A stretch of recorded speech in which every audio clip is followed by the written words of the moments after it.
Boa noite a todos, todas. É sempre uma alegria renovada comparecer à CELP, que aqui eu sou recebido como se estivesse em minha casa, a certa generosidade até no tratamento. Isso me deixa muito à vontade, bem confortável.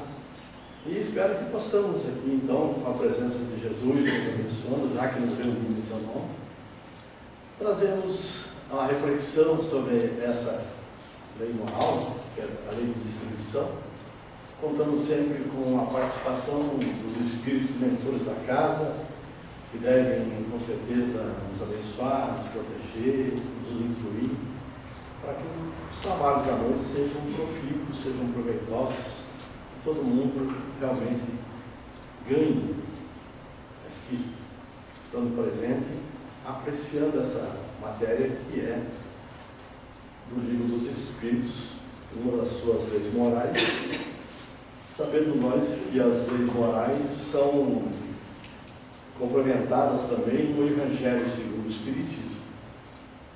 É por isso, então, que há muita ênfase em se utilizar, em se ler, se apreciar o Evangelho, inclusive aquela posição bem marcante de Joana de Ângeles, que dizia: fazemos o Evangelho no lar, temos a proteção, a psicosfera bem agradável, para que a gente possa nos encaminhar assim, com tranquilidade, sabendo o rumo que devemos seguir.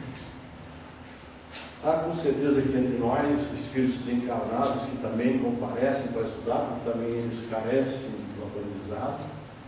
Sejam então todos bem-vindos, que sejamos todos felizes nessa noite. E o mês de novembro já estava marcado há algum tempo essa palestra, mas o mês de novembro parece que quis nos dar assim um entusiasmo, uma ênfase muito grande no que é a distribuição, né? Que queiramos, quer não, mas já temos aqui Mariana, que nos incomoda, o Rio Doce, que já não é doce, né? Nós temos nossa vizinha Marechal Cândido Rondon, que se sucumbiu diante de um tornado, né?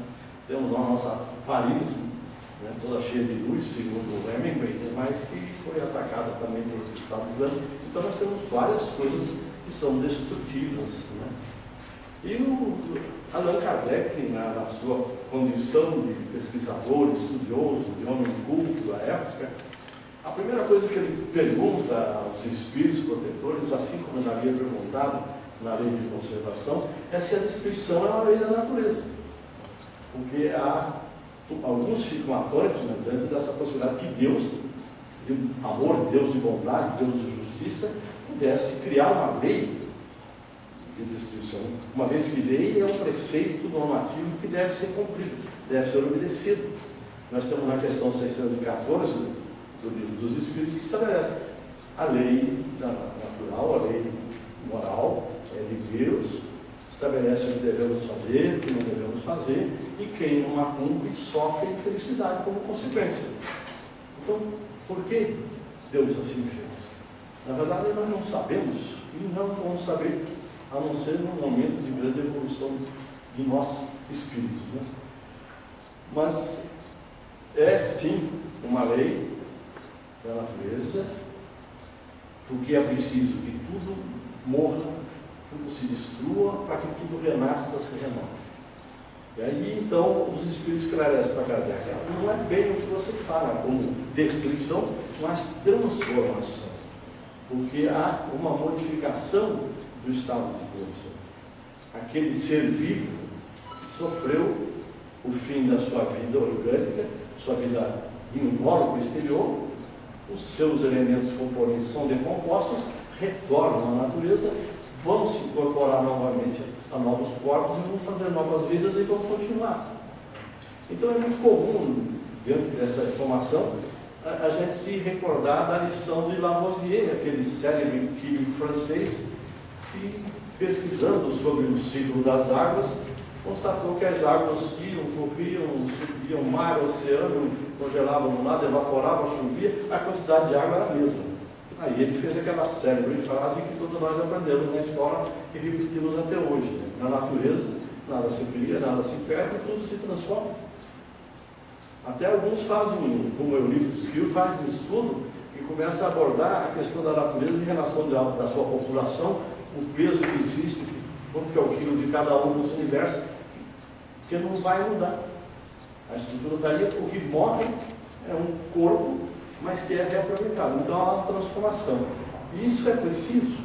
Essa transformação tem fins providenciais. Nós aprendemos, quando tratamos a lei de conservação, que nós somos orgulhosamente e honradamente co-criadores. Deus nos deu a oportunidade de participar com Ele na condução, na criação do seu mundo. Ele deixou ainda concluído. É para nós participarmos disso. E é assim, nós podemos participar, devemos participar. Nós atuamos, então, na natureza, e aí, então, nos diz os Espíritos que há, em relação à vida animal, o extermínio, a morte de um, né, pelo outro, por dois motivos fundamentais.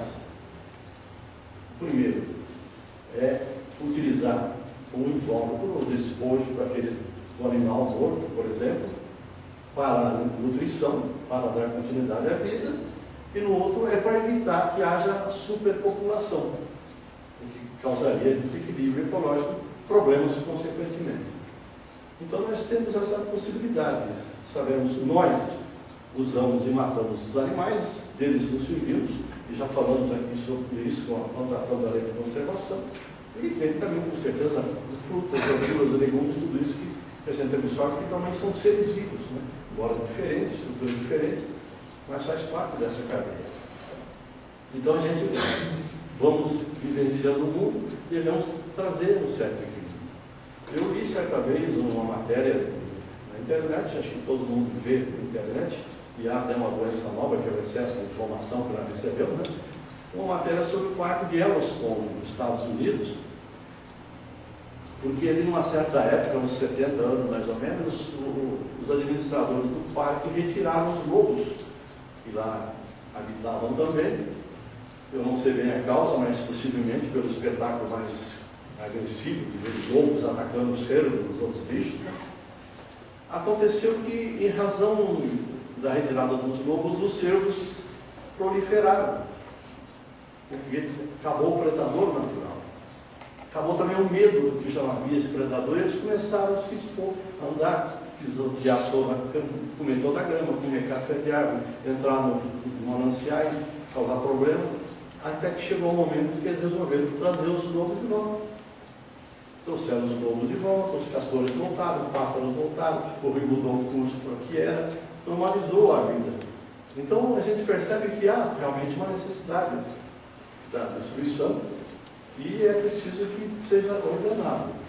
Então nós participamos como co-criadores e temos muito a ver com a lei de destruição, porque nós, à medida que a gente for desenvolvendo aqui, e a gente vamos perceber que serão 7 temas abordados rapidamente, né? Nós complicamos bem a natureza.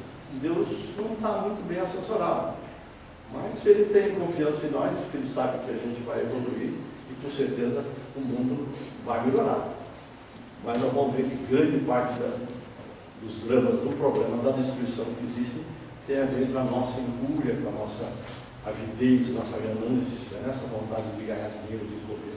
Mas a gente vai resolver isso. Aí o Kardec também quer saber, mas tem essa questão, há essa necessidade de destruição, por que tem também um instinto de conservação?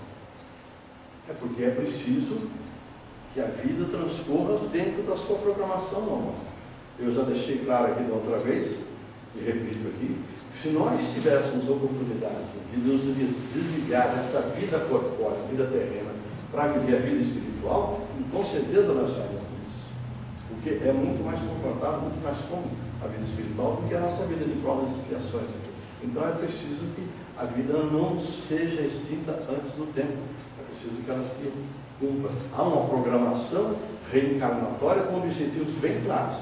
É verdade que nós aprendemos também, quem lê André Luiz e vê os missionários da luz, sabe que lá no plano espiritual a alegria é muito grande quando volta um espírito completista, que completa a programação reencarnatória.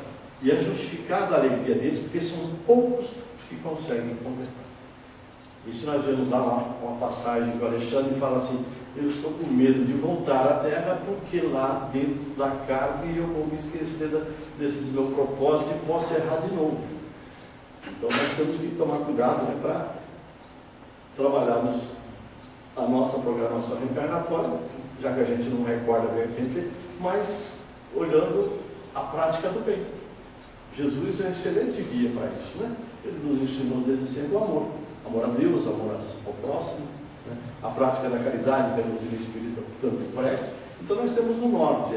A dificuldade que nós temos de seguir esse norte é que nós temos todas as nossas idiosincrasias, nossas tendências, nossas inclinações, desejos, né? Tudo isso que às vezes atrapalha o nosso corredor.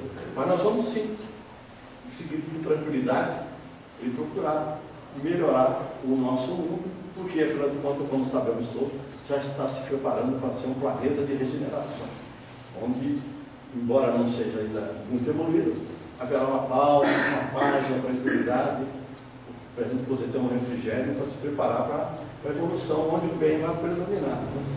Então nós estamos aqui com toda a tranquilidade para isso. Kardec queria saber se a destruição é igual em todos os mundos, se haverá destruição para sempre na Terra, né? Ou, claro que a destruição não é igual em todo mundo, já que são níveis diferentes de vibração, de vida, né? Então há diferença. Nos planos mais elevados, a destruição é menor, é mais tranquila, mais controlada. Os mais inferiores é um pouco mais grosseira, mais brutal, né? O que infelizmente a dor ainda é o grande professor que nós temos.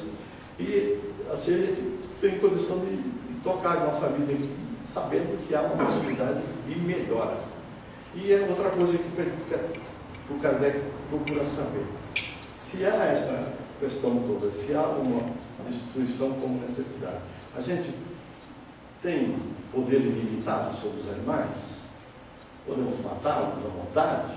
A resposta seja à vontade, com tranquilidade. Não é que Kardec seja ingênuo, é que ele pergunta para que todos pudessem ver, soubessem o que pensam os espíritos. É claro que não, o abuso não é direito em lugar nenhum, e a gente deve apenas matar para a satisfação das nossas necessidades vitais básicas. Os animais fazem isso. Nós aqui fazemos aquelas caças predatórias. Quem nunca viu uma folhinha bonita, aquele pessoal da nobreza inglesa, com lote claro, um blazer vermelho, um capzinho e tal, caçando raposa, aguarda com aqueles cachorros. E eu aprendi na época que é preciso dar esse choque de medo na raposa, porque a adrenalina que ela solta faz brilhar a pele, fica melhor, mais bonita aquela pele que as mulheres nobres iam usar naquele tempo. Depois não surgiram uma ecochada, conforme diz o pessoal, e começou a jogar tinta nas peles e ninguém mais usou pele natural. Está começando só a usar pele sintética. Mas havia essa caça predatória em relação à raposa. Não só ela, quantos já não vimos em tantos filmes, em tantos aqueles troféus, né, que o taxidermista fez lá, empalhou, está lá no galpão, o cara matou. Há pouco tempo deu um escândalo danado que um cara foi lá caçar e matou um leão. Um leão que era símbolo. Mas o cara foi, pagou milhares de dólares para fazer isso. A nossa pesca, né? Na televisão passa a pesca esportiva, vai, pega, tira o peixe, mas no geral não tirando, vai fazendo o que quer. Então nós, como ser humano, nós somos um pouco complicados na nossa prática. Me parece que é bem maior o número daqueles que descumprem, que agridem a natureza, do que os que estão realmente vocacionados com vontade de fazer essa prática do bem. Então, nós temos a distribuição como uma lei, né? Essa lei, com certeza, nos permite compreender melhor a vida, ela abre a nossa inteligência. Precisamos perceber que toda vez que somos desafiados, nós aprendemos, aguçamos a nossa inteligência. Eu, quando era menino, pequeno, a primeira vez que puseram energia elétrica na minha casa, eu vi uma tomada, achei bonito, pus 2 dedos lá. E acho que todo moleque gosta de fazer isso. Tomei choque, ardeu, nunca mais pus. Aprendi pela dor. A gente pode aprender muita coisa pelo amor, mas é difícil a gente ouvir alguém falar: olha, não faça isso porque vai dar certo. Comigo vai ser diferente. Até nos namoros, aqueles casamentos que depois dá que desastre total. Mas para mim, Romeu e Julieta. Comigo vai ser assim, o casamento vai ser eterno, maravilhoso, poesia todo dia, abraços e beijos. Depois a coisa dormindo com o inimigo. Então aqueles conselhos não valem nada. Às vezes tem que viver isso, né? Então a gente acaba aprendendo, infelizmente, com dor. Mas vamos aprender e vamos tocando a nossa vida. E depois, saindo então desse aspecto geral, né, que tem essa destruição necessária e essa destruição abusiva que a gente precisa conter, nós entramos já nos flagelos destruidores. Essas calamidades, essas coisas horrorosas que acontecem, né, no mundo todo e que nos assustam, mas que existem e são necessárias. Em 2004, se eu não estou enganado, 26 de dezembro, aquele tsunami na Indonésia veio e assustou o mundo inteiro, matando mais de 200 mil pessoas, né? Quem quiser ter alguma informação melhor da razão de ser daquele tsunami, leia a Transição Planetária, do Manuel Filomeno de Miranda, com discografia do Divaldo, e vão perceber então que aquilo ali era um ambiente hedonista, um ambiente de perversão sexual, de escravização sexual, de gozo, de prazer, mundano, e que ali houve um encontro de milhares de vidas para resgate coletivo. E vão ver do outro lado como são recebidos lá pelos espíritos do mal, os vampiros que querem incomodar e que atrapalham realmente. Então a gente tem essas informações, então vamos nos evitar que aqui nós comecemos a preparar a nossa partida e evitar que esse pessoal nos encontre lá. Quem assistiu aquele filme Ghost, do outro lado da vida, que foi um filme que não é religioso, assim, né? Mas ele faz uma passagem que as pessoas ficam assim, didaticamente muito legal. E quando ele põe os espíritos pretinhos, assim, aquele cara do mal, ele pega do mal e pega. É uma pena que a cor negra tenha virado essa cor assim do mal. Mas mostra bem, né? O bem e o mal têm tratamento diferente. O bem é uma luz resplandecente, é uma paz, uma tranquilidade. Então, vamos trabalhar para chegar lá, sendo bem recebido, né? Que a gente passe por um mundo de luz, os parentes, os amigos sejam lá conosco. Se não for assim, também não devemos nos apavorar. Vamos sorver o nosso cálice até a última vida. Se for o néctar dos deuses, vamos nos regalar. E se for o fel da vida, vamos tomar também, porque nós precisamos dele para a nossa evolução, para a nossa aprendizagem. Então, essas questões dos flagelos existem. São vulcões que explodem, né? Erupção aqui, lava que corre, queima. Nós temos os terremotos que chacoalham tudo, terríveis como aquele do Haiti, mais de 300 mil pessoas mortas. Mas são leis da natureza. Acontece. Essas pessoas são espíritos que se libertam, né? E vão começar uma nova trajetória, uma nova situação.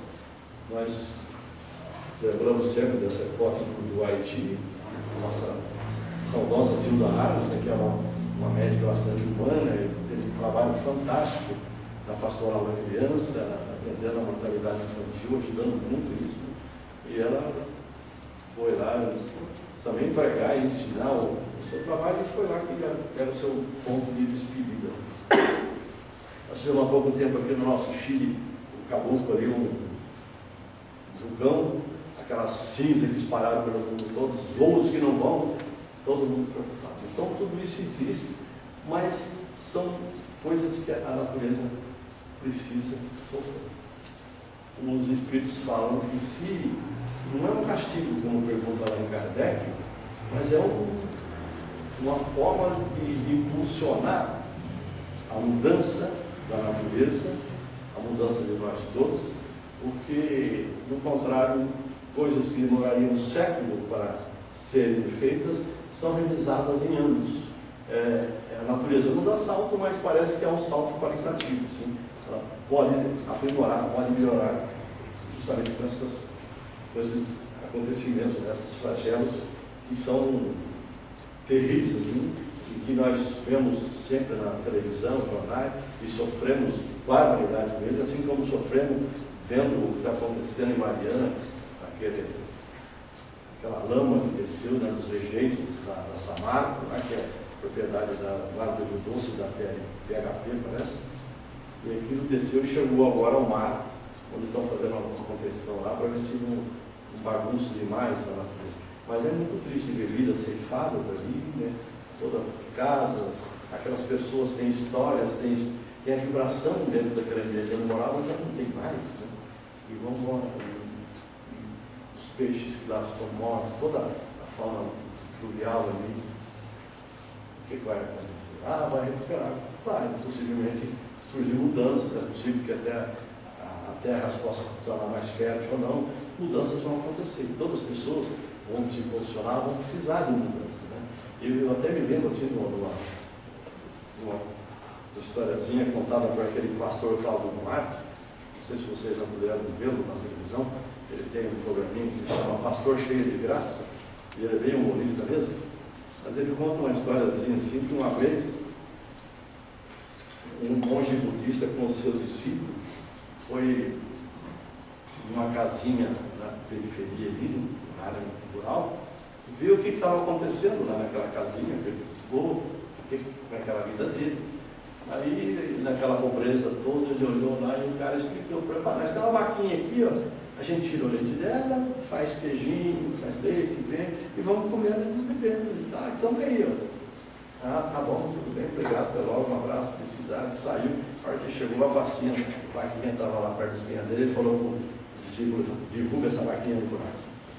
Joga ela no precipício. Mas é a vida dele, joga no precipício. E aí foi o rapaz obediente, jogou e foi embora.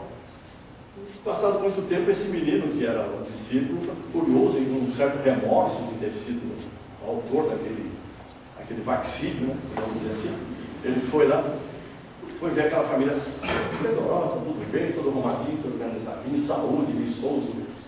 O que bom, eu vim aqui e tal, vim rever, porque eu não sei se também, mas eu estive aqui num dia assim, assado, com um monge e tal. Lembro, não esqueci não, porque aquele dia aconteceu uma tragédia aqui na nossa família. O que foi?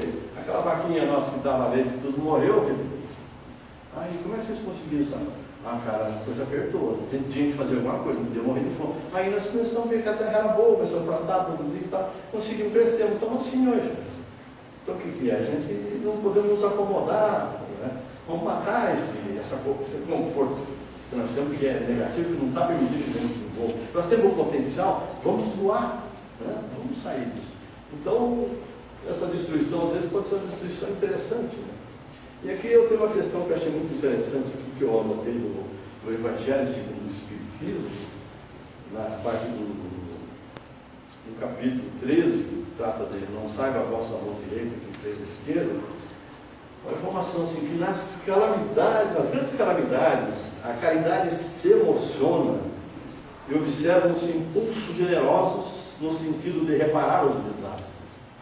No entanto, a par desses desastres gerais, há milhares de desastres particulares que passam despercebidos, os que jazem sobre um gravato sem se fechar.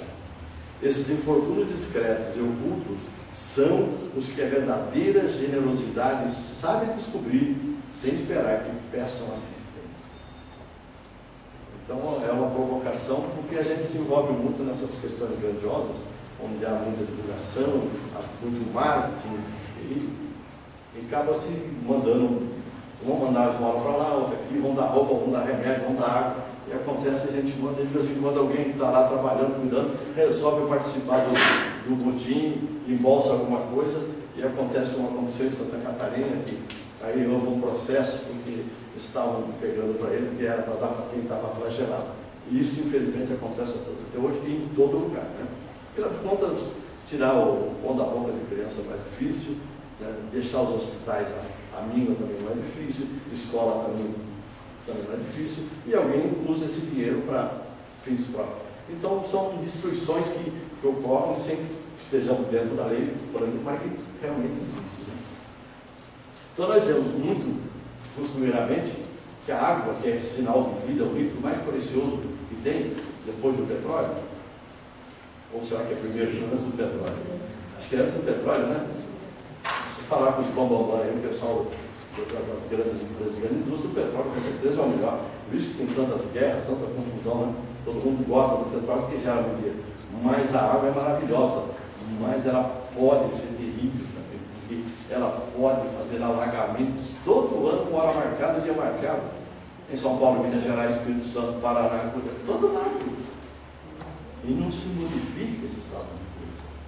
E esse alagamento aqui, aquele deslizamento na encosta que vem, aí já traz junto com terra, já soterra a casa, tem crianças, idosos, quase sempre os mais pobres, os mais miseráveis, né? E a gente, se não tiver uma visão espírita da vida, vai falar, mas que Deus, o justo, não gosta de conta. Mas são os que mais sofrem. É porque nós temos várias vidas, temos várias experiências, pagamos os nossos equívocos das vidas que chegam. Então, uma criança, por exemplo, que a gente se comove, se emociona, e que Jesus mandou deixar e vir a mim, elas são espíritos antigos também, que têm uma série de dificuldades. Elas passam uma fase assim boa, né, até os 7 anos, para a gente domá-las, domesticá-las, de pequenina que se torce o pepino, falava minha mãe, porque depois, se não fizermos nada, aos 14 anos, começa a vir à tona todas aquelas coisas que estão registradas ali nos perispíritos. Preferência que sejam coisas boas, mas vem muita coisa ruim também. E às vezes perde um controle do domínio e fala, meu filho, o que eu fiz, meu Deus? Eu não fez, se tivesse feito, nós também não tivesse acontecido. Mas é isso que às vezes acontece. Então nós temos várias dificuldades, temos vários problemas que acontecem, mas devemos aprender em todos eles, porque nada disso é por acaso. E nós saímos então desses flagelos terríveis, né, que causam esse problema, toda essa comoção, e podemos entrar em outra coisa pior, que são as guerras, né? Os conflitos armados entre facções, entre estados, nações, em busca de domínio territorial, econômico, ideológico, religioso. E o que a gente observa, mesmo sem fazer grandes estudos, o ser humano é belicoso desde a origem. É verdade que há pouco tempo teve um psicólogo americano, acho que é o Steve Pinker, que fez uma pesquisa e disse que o mundo está menos violento do que era no passado. Mas se nós olharmos no passado, na história, e começarmos a lembrar dos grandes reis, grandes outros, todos eram guerreiros, todos conquistadores. Aí falou, bom, vai melhorando. Aí chega uma época de iluminismo, né? Época moderna, essa filosofia tomando tudo, aquela igreja medieval tinha sido posta de lado. É um mundo mais legal que vai acontecer. E a Primeira Guerra Mundial. No 14 de 18, que aquela coisa horrorosa. Mas não passou muito tempo, vem a Segunda Guerra Mundial. Aí, daquela comoção, milhões de vidas ceifadas, quanta tristeza, quanta dor, a Organização das Nações Unidas para acabar com isso, para unir o povo, para a paz, para a harmonia, a Declaração Universal dos Direitos do Homem. Olha só, todo homem tem direito a isso, feliz, escola, liberdade e tal. E a execução disso depois. Mas não foi muito longe, em 1950, os Estados Unidos guerreou com a Coreia, não foi? Logo depois a França estava perdendo guerra para o Vietnã, a batalha de Dien Phu, no ano 53, mas aí os Estados Unidos entraram, perderam para o Vietnã também. Os caras desenvolveram técnicas de guerrilha, uma raça, uma guerrilha, e se seguraram, fizeram buracos, fizeram tanta coisa. E aí os Estados Unidos usaram aquele célebre pó laranja, né? O napalm, para queimar as florestas, e surgiu aquela linda foto, desculpa a expressão, né? Na revista National Geographic, aquela menina vietnamita correndo nua, queimando pelas ruas, que até hoje repercute no mundo todo. Então o homem é um animal terrível, assim, é cruel, né? E nós vamos falar da crueldade. E cai daquele por quem a guerra vem, ou por quem o escândalo vem, porque esses pagarão e várias existências se forem necessárias. Porque é preciso punir. E não é bem uma punição assim, que alguém um dia, é bom que a gente perceba assim, que a gente vai crescendo, não do tamanho assim, por favor, porque você não conseguia até hoje, mas vamos envelhecendo, a gente vai amadurecendo, a gente vai tendo um olhar diferente para as coisas. Né? Uma das coisas que começa a acontecer, se a gente não ficar velho ranzinza, é ter paciência, né? Ter compreensão, né? E rir das tolices que nos faziam tanto mal antigamente. Então a gente precisa mudar isso, né? E fazer uma vida mais equilibrada, mais tranquila. E é preciso que todos façam, né, a sua parte, a ponto que um dia nós possamos nos tornar todos emanados irmãos na busca da paz, da tranquilidade, da felicidade. Porque se os Estados Unidos entraram na guerra e se tornaram quase donos do mundo, isso tinha muito a ver com a indústria bélica, né, que tem interesse também na venda de armamentos e de produtos. Né? E nós recebemos aqui, depois da Segunda Guerra Mundial, embora não seja assim uma coisa muito grande, resíduos de agrotóxicos para usar nas nossas lavouras, IHC e outras coisas mais. Os tanques de guerra se viraram tratores, o que seria uma coisa boa para a produção da lavoura. Então nós vemos depois que em 68 lá houve grande movimento no mundo. Essa guerra do Vietnã comoveu muitos Estados Unidos, porque eram muitos jovens indo e morrendo. Houve grande movimentação social, mas as guerras não acabaram. Nós estamos aqui olhando para o mundo em guerra constante. O que está melhorando é a tecnologia, o armamento. Veja que maravilha, o poderoso solta um drone com ogivas nucleares, vai matando quem quer que seja, onde quer que seja, sem nenhum problema de correr risco de um tiro. Está lá só um comando, lá num console, como se estivesse fazendo um videogame. Então a tecnologia, a inteligência humana às vezes é muito boa e se desenvolve muito rapidamente, muito facilmente, mas é para a prática do mal.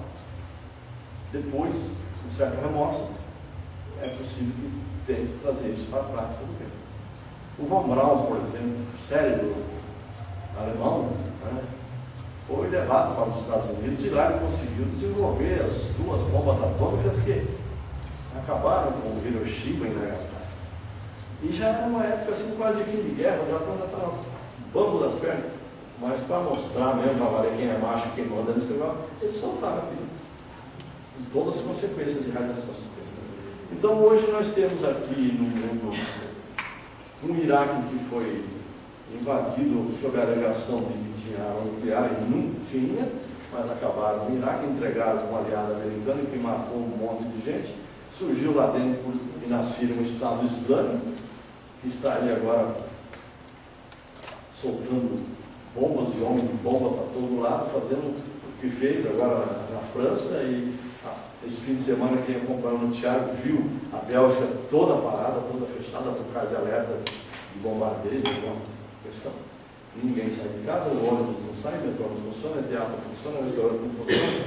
Acho que nem a igreja, a não ser fazer o futebol, o velório dele, alguma coisa assim que ele disse. Mas a coisa é terrível. Então o mundo vai ficando com medo. E a Joana de Anjos nos fala que o medo é algo terrível, porque ele aumenta o controle de tudo. Ele faz com que a gente veja um jacaré na parede quando é apenas uma lagartixa. E que o medo atrapalha até a nossa pressa, a nossa ligação espiritual, porque há um certo bloqueio. E eu me lembro uma vez que eu estava lendo o livro da psiquiatra carioca, Ana Beatriz de Silva. Ela disse que certa feita estava ela e o marido e outro casal de amigos num restaurante lá no Rio para um jantar, muito bate-papo, muito alegre, muito contentes, tomando um bom vinho ali, enquanto esperava a hora de fazer o pedido. De repente a amiga dela assim ficou lívida, foi surtando assim, levantou, saiu, disparou, porta fora para sair. Aí ela viu no ombro do garçom uma barata. Aí quem viu, todo mundo saiu fora daquele negócio. E eu gosto muito desse exemplo da barata, porque minha mulher tem um medo terrível de barata. O único jeito de eu me tornar forte é se eu começar a carregar a barata no bolso. E eu falo assim brincando com ela, se ela vê barata, ela sobe de costa na parede. Consegue, porque dá pânico. E eu achei interessante que esses dias eu estava vendo uma entrevista do Mário Sérgio Cortella, que é um filósofo, educador brasileiro, muito conhecido, faz muita palestra. Aí o rapaz conhecia já a história dele, e falou assim: mas professor, eu sou com esse porte físico, com essa barba assim, me dá medo. O senhor tem medo de barata? Eu falei: medo não, eu tenho pânico. Medo é atitude que eu vou tomar diante do perigo. Faço, enfrento, eu enfrento. Pânico é a perda de ação. Eu fico entregue. E já fiz tratamento que não consegui resolver o problema. Então, esses medos são terríveis, né? E o medo maior, diz Joana de Ângeles, é uma bobagem nossa, que é o medo da morte. Que a morte não existe. Por quê? O que nos leva a esse medo? Mas eu vou confessar para vocês que eu já tive medo demais de morrer. Hoje eu estou me conformando, porque eu tento estar passando e não tem jeito de parar. Não tem freio aqui o negócio. Então vamos embora. Daqui a pouco o pessoal vai chamar de Ganapó, aqueles amigos muito legais, né?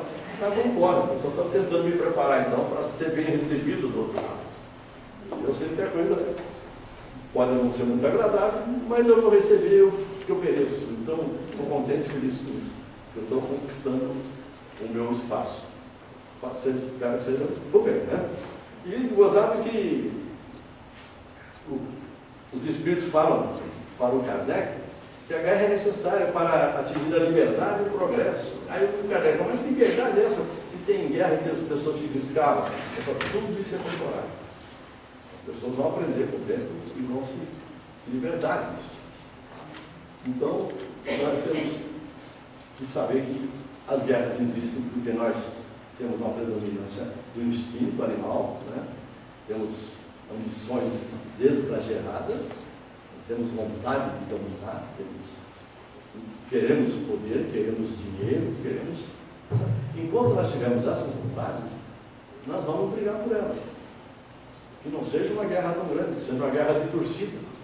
É uma besteira enorme, mas que acaba tendo um contorno de briga de facções com morte de jovens, assim, estupidamente, né, nas portas do campo de futebol. Mas, com certeza, isso tudo é ensinamento e a gente vai superar isso com o tempo. E nós temos aqui depois uma outra coisa, o assassínio. Cadê quer saber se o assassínio é um problema de lei de descrição? Sim, esse ato de assassinar, o homicídio também faz parte, é consequência dessa nossa situação, né? Ainda pouco evoluída. E assim nós vamos enfrentando os nossos adversários. Às vezes temos vontade de matar, mas não temos coragem, não temos força para isso, né? Mas às vezes podemos pagar para alguém que faça isso. E na verdade, aí a culpa espiritualmente é maior de quem manda fazer do que quem faz, né? Até mesmo quem faz é um ignorantão ainda na nossa escala e não acaba fazendo. E eu tenho um amigo meu que hoje ele está aposentado, também é um quebrado, todo médico. O pai dele foi da época do cangaço, né, do tempo do Lampião. E naquele tempo aquele povo lá não acreditava no poder judiciário, não, justiça de jeito nenhum, porque eles brigavam com os coronéis, né, tentando justiça através da revolução deles, né? Aí um dia o pai dele falou assim para mim, meu filho, se você tiver algum problema aí para resolver, não vai atrás da justiça não, cara, faz você mesmo. Depois do terceiro você já não dá bola.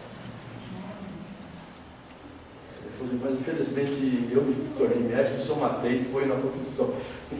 Fora disso não. Mas é um perigo, né, fazer isso, né? Claro que é crime aos olhos de Deus o homicídio, né? Isso nós sabemos. E há uma curiosidade do Kardec, ele queria saber se há um peso diferente assim, para medir o parricídio ou infanticídio. Segundo os espíritos não há diferença. São todos eles crimes, consequentemente são condenados da mesma forma. É que para eles, para quem está num visual diferente, o espírito permanece, não é aquela criança, não é aquele velho, é o espírito que é outra figura diferente. Então, é preciso que se tome muito cuidado com essas práticas, né, de assassínio, que acho que entre nós, graças a Deus, já está superada, né? Porque nós, acredito, estamos buscando o caminho final. Eu sou extremamente vaidoso nisso, assim, sabe? Eu acho que nós estamos na luta boa, na busca de encontrar o caminho, estamos aceitando, fazendo o nosso meia-culpa, aceitando os nossos erros, os nossos equívocos. E eu gosto muito, eu já falei alguma vez, do texto da Joana de Ângeles, que chama-se Auto-Perdão. Não aumente a sua culpa. Não traga mais complexo para você. Lembre-se apenas que o que você fez era de acordo com o seu nível de conhecimento. Se você soubesse mais e melhor, você teria feito melhor. Mas você fez o que você podia fazer. Então, isso é interessante, eu acho muito bonito, porque na área psicológica, né? Porque realmente, se você arrumar aquele remorso e se transformar isso num toque, né, no transtorno obsessivo compulsivo, aquele ficar remoendo, você só vai criar úlcera e outras coisas a mais, ou até câncer, né, Deus nos livre, por causa de não saber se perdoar e se aceitar como é. Cada um de nós foi feito de um jeitinho, do jeitinho que precisava. Eu achei até que ele ia ter sido feito mais bonito lá, mas Deus não achou que o pessoal falou, nossa, tá bom assim, você vai fazer bobagem. Podia ser rico, também não, você vai fazer bobagem. O que você vai fazer? Não, vou dar um pouco de inteligência para você estudar e trabalhar. Então foi o que eu prometi, né? Estudei, trabalhei e continuo aí, né? Mas eu lembro de um amigo meu que sempre reclamava de Deus porque fez ele bonito e não fez ele rico. E ele era muito feio, coitado. Mas outro aspecto terrível que é a crueldade. Isso é o que há de pior na destruição. Essa maldade, a perversidade. São pessoas que têm um instinto extremamente agressivo, gostam de ver a dor ou o sofrimento. A gente sempre fala quando a coisa é muito ruim assim, que há requintes de crueldade, né? Então, há sim pessoas que não conseguiram sair disso. E muitas vezes os psicopatas, né? São pessoas que não têm empatia nenhuma, não se condói com nada, não se importam com dor e sofrimento. Pelo contrário, querem estimular a dor e sofrimento, querem levar vantagem em relação a essas pessoas. Então, a crueldade é uma manifestação terrível. E com certeza nós podemos lembrar aqui daquele jovem, não tão jovem, jornalista da Rede Globo, o Tim Lopes, né, que estava fazendo uma pesquisa nos morros a respeito de tráfico de drogas, de armas, e depois foi pego e foi descoberto que ele havia sido morto no micro-ondas.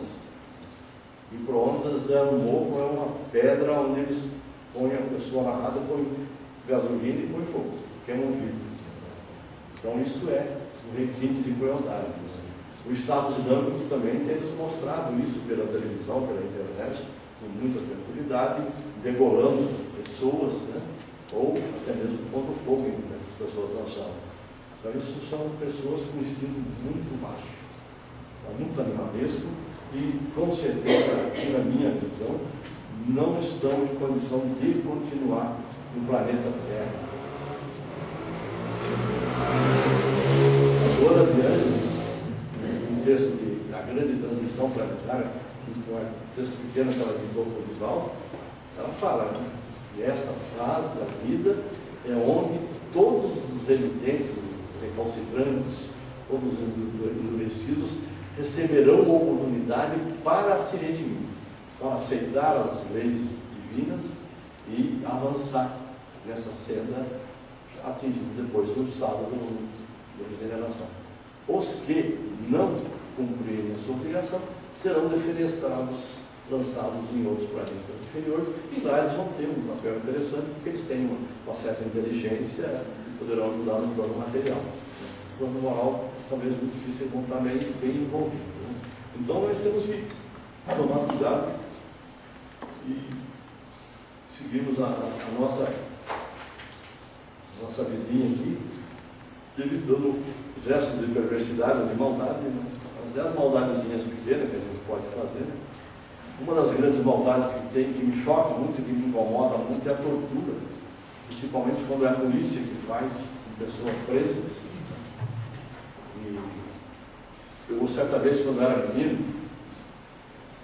teve um casal lá na minha casa, e lamentavelmente a mulher não era muito madura, né?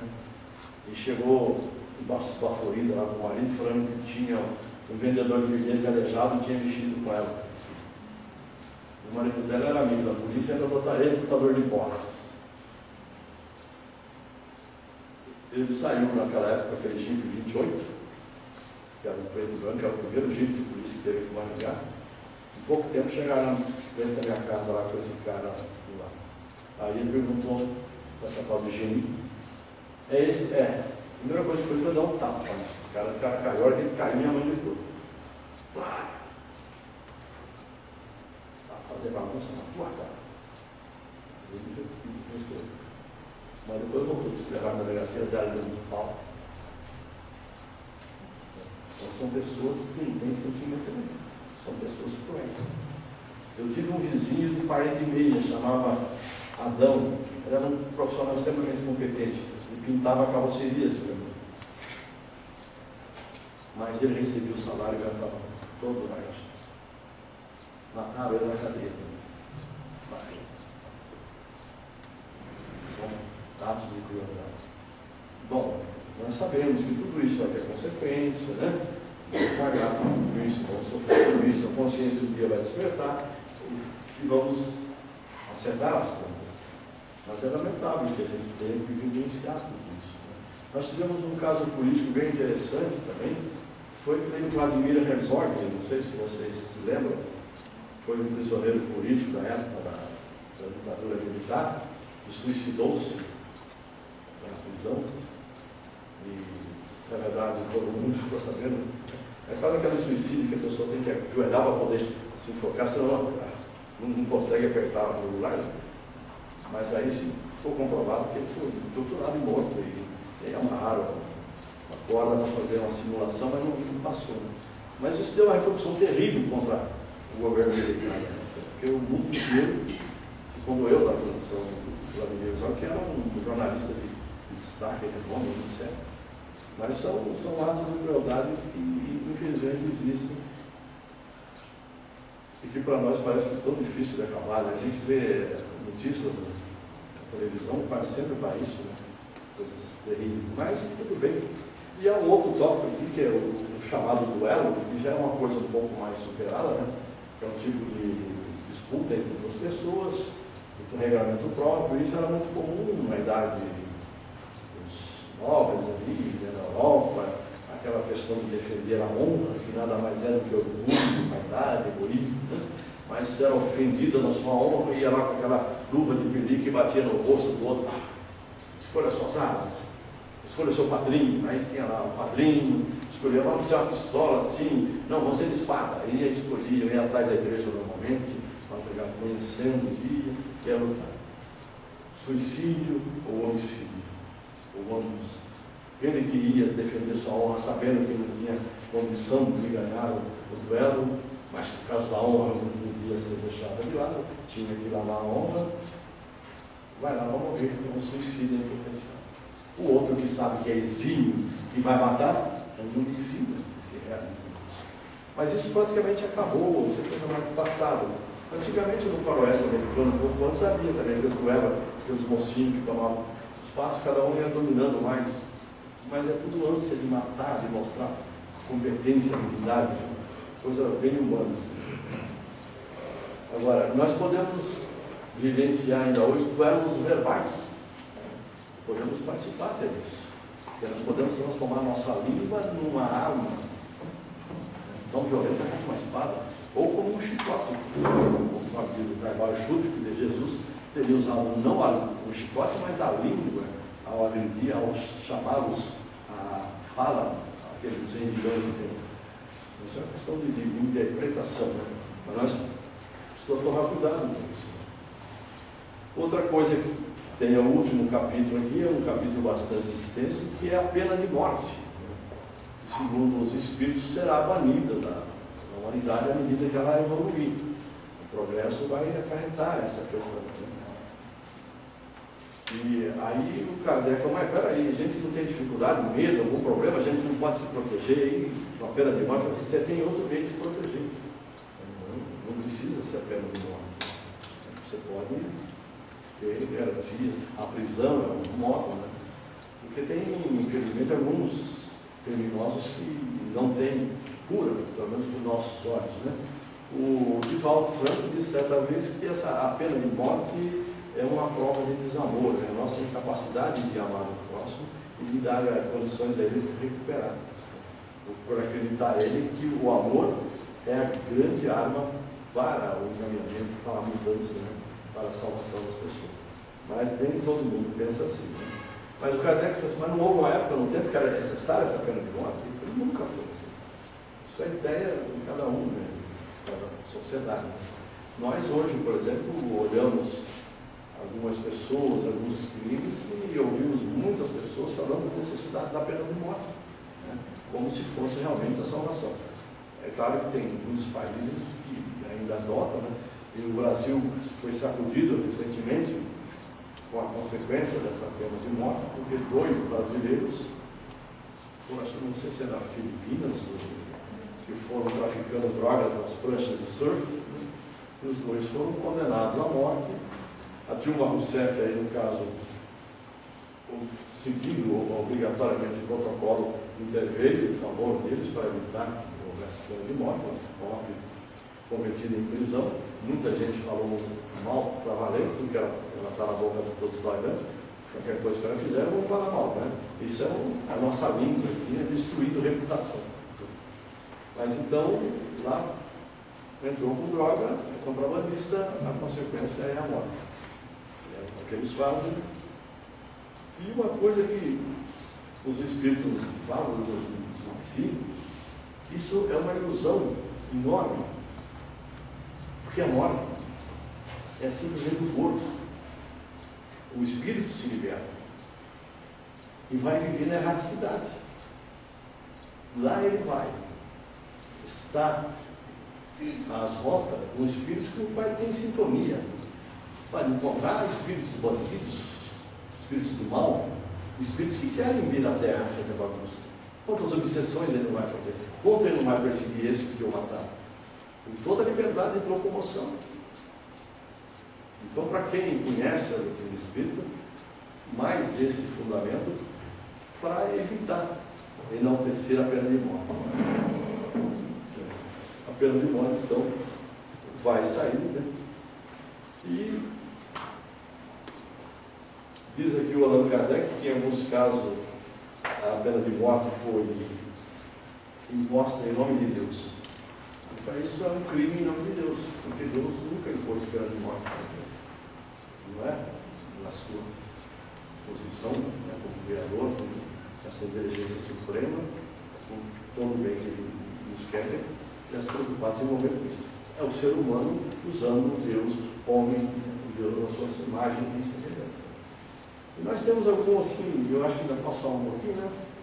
Eu vou lembrar aqui, por exemplo, do Sócrates, né, que é um filósofo mais renomado, né? Tanto é que a filosofia ficou antes de Sócrates, com os pré-socráticos, e depois de Sócrates, né, os pós-socráticos. Curioso que ele também não escreveu nada e ele só foi mostrado ao mundo através do Platão. Alguns amantes do Platão falam que Platão, na verdade, deu uma colher de chá para Sócrates, porque era ele mesmo que pensava e sabia de tudo, que era o melhor filósofo de todos os tempos. Mas, em todos os casos, o Sócrates era esse cara que incomodava. Ele vivia fazendo perguntas para pessoas e envolvendo na sua maiêutica, né, envolvendo a pessoa, mostrando nela a ignorância que ela tinha a respeito do assunto que ela pensava que conhecia. E ninguém gostava muito disso. E aí até que começaram a acusá-lo de seduzir a juventude, de convencer, de desviar e tal. E pena de morte. A não ser que você volte atrás e aceite as nossas condições, né? Ele falou, não, eu estou ensinando o que eu acredito que é verdadeiro. E é isso que eu vou ensinar. Aí tem até um diálogo interessante com a bela mulher dele, Xantipa. Coitada, além do nome, ela era feia, né? Xantipa. E a Xantipa foi lá conversar com ele, tentar demovê-lo dessa postura, né? Aí lá pelas tantas ele não abria a mão, ela dizia, mas você é inocente, só. Ele falou assim, você queria que eu fosse culpado? Ela pegou e foi embora, eu deixei ele, foi morto, né? Mas foi um erro na história. E depois nós temos também uma figura fantástica, maravilhosa, que nós todos adoramos, né? E que tem sido tão bom e gentil e generoso para nós, que também foi morto sem dever nada. O nosso Senhor Jesus Cristo foi condenado à morte. Então, esse condenar à morte é um negócio muito perigoso, porque às vezes você está errando na dosagem. A pessoa pode não ser culpada. Ele pode ter sido passado na mão de alguém cruel, que o torturou e fez ele confessar um crime que na verdade ele fez. Porque quem passar por uma tortura vai perceber. Deus abençoe que ninguém passe por isso, que não há como evitar falar o que quiserem ouvir. Eu me lembro até de um filme que eu vi de um padre que foi pego e ele negava que os seus algozes queriam que ele falasse. Aí puseram ele deitado, desceram um sino em cima dele e começaram a bater no sino. Aquela coisa louca. Aí puxaram o sino e estava torcendo todo mundo. O que vocês querem que eu faça? O professor está resolvido. Pelo menos não vou ouvir aquele sino mais. Então a pessoa às vezes prefere morrer. Se você começar a imaginar a dificuldade que é estar impotente na mão de alguém ou de alguns, é realmente você se entregar e pedir a Deus para te matar. E a morte passa a ser algo mais agradável nesse momento.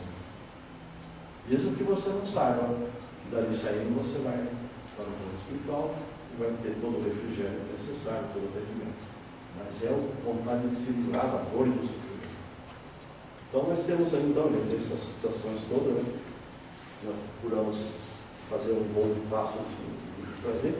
Então a lei de destruição existe, tem aquela que é necessária para aprimoramento, para a evolução da Terra, e tem aquelas abusivas que a maior parte delas, nós sabemos, né, são os homens responsáveis por isso. Nós é que fazemos o desequilíbrio ecológico e causamos problemas sérios na natureza. O fenômeno é o Ninho e La Niña, aí estão pela ação do homem. O aquecimento está dando. A Amazônia, com os desmatamentos, não está mais formando com facilidade aqueles rios aéreos, que seria, não sei se vocês sabem, mas segundo eu pude ver na televisão, a árvore à noite dá uma corrida assim, se espreme, joga a árvore para cima, essa água se junta toda lá em cima e circula. Vai até os anos, bate, volta, vem, pega aqui Santa Catarina, volta, como são rios aéreos, segundo dizem. O Carlos Nobre, o irmão dele lá do Instituto Nacional de Pesquisa. Então, essa ajuda-se, acabando o desmatamento, vai eliminando essa possibilidade. Então, nós bagunçamos. Né? Nós jogamos lixo para todo lado. Né? Nós vemos rios, porque a pessoa vai lá e tira sofá, geladeira, garrafa PET para todo lado. Então, nós criamos problemas para alagamento, para deslizamento, soterramento, para tudo isso. À medida que a gente aprender, a gente vai fazer um mundo melhor. Porque, se Deus quiser, é para isso que nós estamos aqui. Esperamos que sejamos todos muito bem encaminhados, abençoados, nessa harmonia, nesse clima agradável da casa. Eu agradeço a paciência de vocês. Muito boa semana. Espero voltar aqui outra vez, que é muito agradável olhar nossos amigos aqui. Eu me sinto em casa, me sinto bem.